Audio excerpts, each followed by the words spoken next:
Hello मेरे प्यारे दोस्तों, आज मैं आपके सामने बहुत ही मस्त और दमदार चैप्टर लेकर के आया हूँ, डिस्काउंट छूट।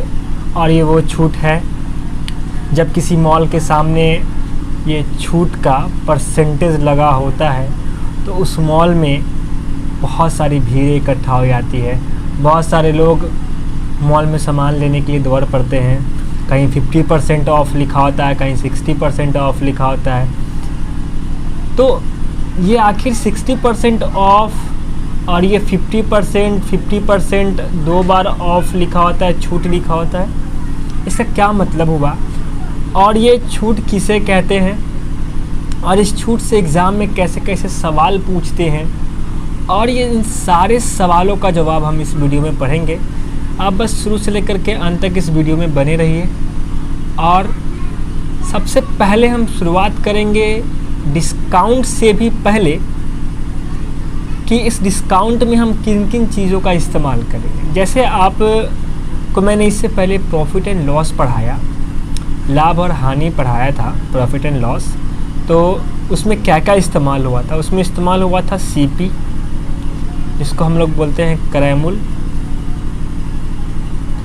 उसके बाद इस्तेमाल हुआ था एसपी, सेलिंग प्राइस, जिसको हम लोग बोलते हैं विक्रय मूल्य। उसके बाद प्रॉफिट मतलब लाभ, और फिर ये लॉस जिसको हम लोग बोलते हैं हानि। और मैंने लाभ और हानि में आपको एक बात बताई थी कि लाभ और हानि हमेशा सीपी पर होता है। लाभ हो या हानि हो, किस पे होता है?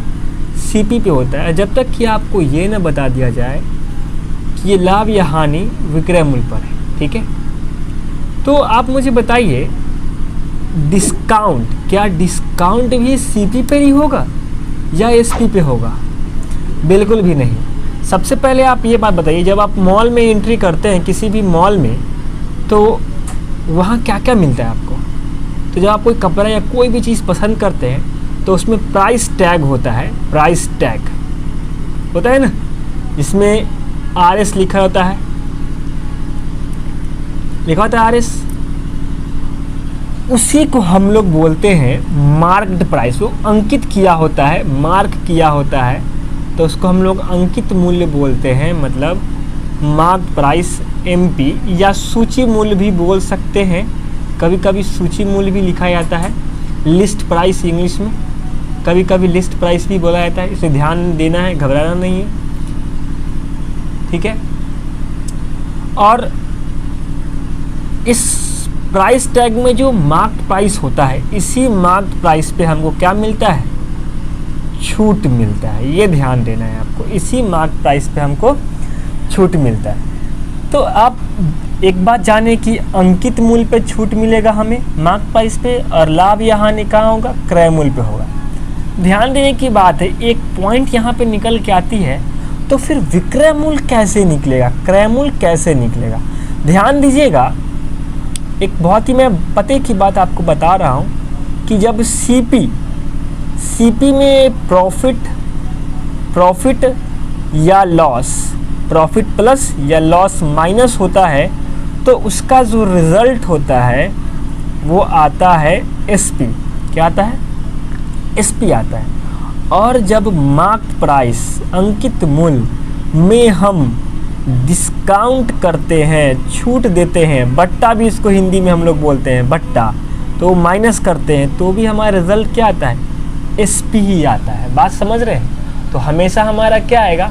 एसपी ही आएगा। इसलिए टेंशन नहीं लेना है कि एसपी का क्या करना है। सीपी में प्रॉफिट या लॉस जोड़े या घटाएंगे तो एसपी आएगा। मार्क प्राइस में क्या आएगा? डिस्काउंट करने पे एसपी आएगा। ध्यान दीजिएगा, हर कंडीशन में एसपी क्या होगा? सेम होगा, इक्वल होगा, ठीक है ना? बात समझ में आ रही है? कोई दिक्कत? तो ये हम बात, ज़रूरी बातें बताए। अब हमारा अगला टॉपिक है कि डिस्काउंट, छूट किसे कहते हैं, ठीक है? अब देखिए, छूट जानने से पहले आप ये जानिए कि जैसे आप मॉल में जाते हैं, और आपको क्या मिलता है? चलो भाई 30% का डिस्काउंट हो गया, किस पे? मार्क प्राइस पे, जो उस पे लिखा हुआ है उस पे। तो आप बताइए क्या इससे क्या फ़ायदा हुआ? क्या वो मॉल वाले को लॉस हो गया क्या? 30% का लॉस हो रहा है क्या मॉल वाले को? ऐसा बिल्कुल भी नहीं है। मॉल वाले ने क्या टेक्निक अपनाया कि उसने सीपी में, सीपी को अगर हम 100 मान लेते हैं, मतलब 100 रुपये में वो कपड़ा खरीदा या कोई भी सामान खरीदा होगा, तो उसने क्या करता है कि वो उस पर इंक्रीज कर देता है मार्क प्राइस। 30% या 40% या 50% उस पर इंक्रीज करके, 30% या 40% उस पर इंक्रीज करके मार्क प्राइस कर देता है। और जो ये मार्क किया ना, तो मार्क करने के बाद ये मानते हैं कि 140 रुपया हो गया, 100 था 40 बढ़ गया 140 हो गया। कितना हो गया? मैं यहाँ लेता हूँ 140 हो गया। तो ये मार्क प्राइस के बाद अब ये इसका मार्क प्राइस हो गया। अब ये क्या करता है? अब इस पे ये छूट देता है। बात समझ रहे हैं? 30% का या कुछ परसेंट का। तो ओवरऑल उसको बेनिफिट ही होता है, प्रॉफिट ही होता है, उसको लॉस नहीं होता है, क्योंकि वो अपने सीपी पे कभी भी छूट नहीं देता है। वो सीपी को इंक्रीज करता है और इंक्रीज करके मार्क करता है और मार्क करने के बाद वो छूट देता है। बात समझ रहे हैं? तो ऐसा कभी नहीं सोचना है कि वो मॉल वाले को लॉस होता है, चाहे वो 50% ही बेनिफिट क्यों ना दे, फिर भी उसको फ़ायदा ही होता है। बात समझ रहे हैं? तो छूट का मतलब आप बेनिफिटली समझ गए होंगे डेफिनेटली कि छूट का मतलब होता है कि जब कोई 100 का सामान 10 रुपया या 5 रुपया छूट कम करने के बाद 90 रुपये में दे, तो ये 10 रुपया जो है वो हमारा छूट कहलाता होता है ना। इससे मार्केट में सामान खरीदने आते हैं तो भाई 2 रुपये कम कर दो, 3 रुपये कम कर दो, 4 रुपये कम कर दो, तो वो कम कर देता, तो वही 4 रुपया 3 रुपये या 2 रुपये क्या होता है? उसका छूट होता है। बात समझ रहे हैं? ध्यान देने की बात है। ध्यान दीजिएगा एक बात ज़रूर कि छूट जो है कभी भी सीपी पे नहीं करता है, वो मार्क प्राइस पे करता है ताकि उसको बेनिफिट हो। ठीक है, बात समझ रहे हैं ना? चलिए कुछ क्वेश्चन से हम इसको समझते हैं। ठीक है, पहला क्वेश्चन आपके सामने आ रहा है। पहला क्वेश्चन जो आपके सामने आ रहा है वो कह रहा है कि किसी संख्या का क्रयमूल 1000 रुपये, क्रयमूल का मतलब सीपी दे रहा है 1000 रुपये। ठीक है, तो 20% लाभ कमाने के लिए इसे कितना में बेचा जाए? देखिए, लाभ कमाना है, प्रॉफिट कमाना है। एसपी की अगर हम बात करें तो एसपी क्या होगा, क्योंकि यहाँ पे बेचने की बात है तो एसपी, और यहाँ प्रॉफिट भी है। प्रॉफिट किस पे होता है? सीपी पे होता है। यही बात मैंने आपको बताया, यही बात आपको जानना भी है कि जब भी प्रॉफिट की बात होगी तो सीपी पे बात करेंगे, जब तक कि क्वेश्चन में ना इंडिकेट कर दे। ठीक है, तो 20% लाभ का मतलब 1000 का 20% निकालेंगे, तो 1000 का 20% प्रॉफिट है। तो मैंने कहा था आपको जब मैं प्रॉफिट लॉस पढ़ाया था कि ये सीपी अपने आप में 100% होगा और 20% का प्रॉफिट का मतलब प्लस कर देना है। तो प्लस करेंगे तो 120, तो सीधे 120 निकाल देंगे तो हमारा आ जाएगा 1200 रुपया। क्या हो गया? एसपी हो गया। बात समझ रहे हैं? ये क्वेश्चन नंबर 1 का आंसर था। समझ में आ रहा है कॉन्सेप्ट? चलिए अब क्वेश्चन नंबर 2 भी देखिए। क्वेश्चन नंबर 2 क्या कहता है? क्वेश्चन नंबर 2 कहता है यदि किसी वस्तु का अंकित मूल्य, अब यहाँ पे मार्क प्राइस आपको दे रखा है 1000 रुपये, और कह रहा है 20% छूट पाने के बाद, कह रहा है कि 20% डिस्काउंट। 20% डिस्काउंट का मतलब किस पे डिस्काउंट होगा? छूट किस पे होगा? तो एमपी पे होगा। तो अब मान लेते हैं कि ये अपने आप में 100% है और 20% डिस्काउंट। डिस्काउंट का मतलब कमी, डिस्काउंट का मतलब कमी, और कमी का मतलब कम जाएगा, तो 100 में से 20 जाएगा तो 80% ही ना बचेगा। किसका? 1000 रुपये का। तो यहाँ पे कट के आपका कितना हो गया? 800 रुपये हो गया। देख रहे हैं, ये भी हमारा एसपी है और ये भी हमारा एसपी था, बट डिफरेंस देख रहे हैं, यहाँ 1200 हो रहा है और यहाँ 800 हो रहा है। तो ध्यान देना है, ठीक है ना? तो अब आपको कॉन्सेप्ट समझ में आ गया। डिस्काउंट किस पे होगा? एमपी पे होगा, और लाभ या हानि किस पे होगा? सीपी पे होगा। चलिए कुछ ऐसा क्वेश्चन देखते हैं, जैसे क्वेश्चन नंबर 3 है आपके पास, वो देखते हैं। कह रहा है कि किसी वस्तु का क्रय मूल्य उसके अंकित मूल्य का 80%। अब वस्तु का क्रय मूल्य का मतलब सीपी, उसके एमपी अंकित मूल्य मार्क प्राइस का 80% है। ठीक है, और 12% बट्टा मतलब डिस्काउंट देने के उपरांत व्यापारी का लाभ प्रतिशत ज्ञात करें। अब ध्यान दीजिएगा, अगर हम एमपी जो है 100 मान लें तो अंकित मूल्य का 80% CP हो जाएगा। हम 100 ना मान के हम चाहते तो हम यहाँ पे कुछ और भी मान सकते थे, जैसे कि आपको 80% है तो हम कुछ और मान लेते हैं, तो 4/5 मान लेते हैं, ठीक है। तो हमने 100 मान लिया, 80 मान लिया। अब कह रहा है कि 12% डिस्काउंट देने के बाद, अब देखिए MP मतलब मार्क्ड प्राइस पे ना डिस्काउंट होगा, ध्यान देने की बात है। जो 12% की डिस्काउंट की बात करें वो CP पे तो नहीं होगा, वो तो MP पे होगा। तो इसका 12% अगर हम डिस्काउंट देते हैं तो कितना हो जाएगा, हमने सीधे कहा था कि घटा देंगे तो हो जाएगा 88। तो 88 हमारा हो जाएगा SP, क्योंकि डिस्काउंट देने के बाद क्या आता है, SP आता है। और CP हमारा 80 है, तो सीधे यहाँ क्लियर है प्रॉफिट कितना हो जाएगा, 88 माइनस 8 मतलब कि 88 माइनस 80 मतलब कि 8 रुपया फ़ायदा हो जाएगा। और परसेंटेज पूछा है तो 8/80 गुने 100, यहाँ हो गया आपका 10% का फ़ायदा। बात समझ रहे हैं कि नहीं समझ रहे हैं? चलिए, तो क्लियर है, समझ में आ गया।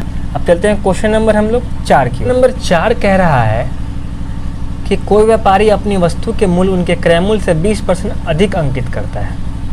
उनके मूल्य से मतलब क्रय मूल्य अगर 100 होगा तो मार्क कितना कर रहा है, 20% अधिक मतलब कि 120, तथा बेचने का समय 10% का बट्टा देता है। अब इसको जब बेचेगा तो 10% का डिस्काउंट मतलब कम ही करेगा। तो 120 का 10% डिस्काउंट का मतलब क्या हुआ बताइए? तो आप कहिएगा सर मात्र 12 रुपया। तो इसमें से हम 12 माइनस करेंगे तो कितना आ जाएगा, 8, 108 रुपया आ जाएगा। समझ में आ रहा है कि नहीं आ रहा? अगर नहीं आ रहा तो आप इसको ऐसे भी समझ सकते हैं, इसका 10% निकालेंगे तो ये 1 0 से 1 0, 1 0 से ये 1 0 और बच जाएगा 12। तो 12 माइनस हो जाएगा तो 108 बच जाएगा। अभी भी आप देख रहे हैं कितना का फ़ायदा हो रहा है, इसको फ़ायदा हो रहा है कितने का, अब 100 में से 108 जाएगा तो कितना बचेगा, तो 8% का फ़ायदा हो रहा है इसको। बात समझ रहे हैं कि नहीं समझ रहे हैं? अब परसेंट कैसे लगा दिए सर? तो देखो CP बटा में जाएगा, जैसे कि मान लेते हैं अगर आपको ऐसे निकालना हुआ तो ये हमारा SP आ गया, और 108 में से 100 जाएगा तो कितना बचेगा, 8 बचेगा, और यही हमारा प्रॉफिट हो गया। अब बटा CP गुने 100 आ गया ना हमारा 8। बात समझ रहे हैं कि नहीं समझ रहे हैं? चलिए अब क्वेश्चन नंबर आप 5 देखिए। 5 कैसे बनाएंगे, देखिए ये सब हम समझाने के लिए कर रहे हैं, ठीक है ना। बहुत इसी तरीके से इसको हम ऐसे भी बना सकते हैं बिना ये सब किए हुए, ठीक है। चलिए क्वेश्चन नंबर देखते हैं हम लोग 5। अब कह रहा है एक पुस्तक को उस पर छपे मूल्य पर 10% बट्टा देने के बाद एक दुकानदार को 12% का लाभ होता है। ध्यान दीजिएगा इस क्वेश्चन को हम कितने प्यार से बनाएंगे और कितने आसान तरीके से, ध्यान दीजिएगा। किसी भी सूरत में SP तो आएगा ही ना, और SP क्या होगा, इक्वल होगा। अब 10% बट्टा देता है तो 10% बट्टा किस पे देगा, मार्केट प्राइस पे देगा, देगा ना मार्केट प्राइस पे बट्टा। तो 10% बट्टा देने के बाद कितना बचेगा, 90 बचेगा। और मैंने बताया था ना आपको कि डिस्काउंट माइनस होता है, तो 100 में से 10 जाएगा तो 90, और ये बराबर हो जाएगा क्योंकि ये SP है। 12% लाभ कमाएगा, तो लाभ किस पे कमाएगा, CP पे, तो हो जाएगा 100 बात समझ रहे हैं कि नहीं समझ रहे हैं? अब CP और MP दोनों बराबर, पहले काट देते हैं हम इसको, कितना मरते कट जाएगा, तो हम 45 और 2 5 10, 2 6 12, 45 और 56। तो कह रहे हैं तो पुस्तक के क्रय मूल्य था उस पर छपे मूल्य का अनुपात क्या होगा। अब देखिए CP 56, MP 5, ऐसा नहीं है, बीच में क्या है, इक्वल टू है। और आप जाने होंगे कि जब 2A = 3B होता है तो 3 को इधर, 2 को इधर कर देते हैं, है ना। तो ये ना MP है, तो इसको हम 56 इधर कर देंगे और 45 इधर कर देंगे, मतलब CP हो जाएगा 45 CP और MP हो जाएगा हमारा 56। MP हमारा कितना हो जाएगा, 56 हो जाएगा। बात समझ में आ रहा है कि नहीं आ रहा? बिल्कुल समझ में आ रहा होगा।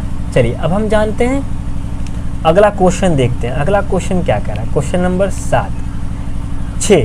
5 तो हो गया, 6 देखिए। कह रहा है कोई व्यापारी, सेम उसी टाइप का क्वेश्चन है, थोड़ा सा अंतर। कह रहा है कोई व्यापारी एक घड़ी को 450 रुपये में खरीदता है, खरीदने का मतलब CP। सूची मूल्य पर इसमें कहता है कि 10% बट्टा देने के बाद, मतलब कि 90 = 20% का लाभ हो, मतलब 120। सेम इसी तरीके से 120 कट गया, 3 3 और 3 चौक 12, ये 4 इधर आ जाएगा और 3 इधर आ जाएगा, मतलब CP ये हो जाएगा हमारा और MP हमारा ये हो जाएगा। तो 3 CP और यहाँ CP 450 दिया हुआ है, तो 1 का वैल्यू कितना जाएगा 150, तो 4 का वैल्यू 15 चौका 60, मतलब 600 रुपया। बात समझ रहे हैं कि नहीं समझ रहे? तो हमारा हो जाएगा 450 और 4 15 चौका 60। यहाँ पे कोई दिक्कत समझने में क्लियर है? चलिए हम लास्ट क्वेश्चन देखते हैं। नंबर 7 क्या कहता है? कहता है कि एक दुकानदार किसी कमीज को 7% बटा देता है, यदि वो उसे 9% बता दिया होता तो 15 रुपये कम मिलते। सिंपल बात है, जैसे मैंने इसमें प्रॉफिट एंड लॉस में इसको पढ़ाया था कि मतलब 50% लाभ पे बेचने के बजाय अगर 30% लाभ पर बेचे तो उससे 5 रुपये का हानि हो जाएगा। मैंने ऐसा इसको बताया था, ऐसा क्वेश्चन। वही क्वेश्चन ये भी है, 7% बटा देना चाहता है, अगर वो 9% देता है तो उसको 15 रुपया कम मिलता है। मतलब कितना रुपया कम दिया, वो क्या दिया बट्टा 2% ज़्यादा दिया, मतलब 2% का वैल्यू 15 रुपया। तो अंकित मूल्य 100% होगा, तो इसको हम 50 से अगर गुना कर दें तो 50 दूना 100 इधर हो जाएगा और 15 × 75 750 रुपया इधर आ जाएगा। हमारा क्या हो गया, ये आंसर हो जाएगा। बात समझ में आ रहा है कि नहीं आ रहा? चलिए, तो आज के वीडियो में हम इतना ही रखते हैं। अगर आपको ये वीडियो पसंद आया हो तो आप इसको सिर्फ अपने दोस्तों में शेयर करें ताकि वो भी इस वीडियो से फ़ायदा उठा सकें। ठीक है फिर दोस्तों, जय हिंद दोस्तों, फिर मिलेंगे हम लोग नेक्स्ट वीडियो में।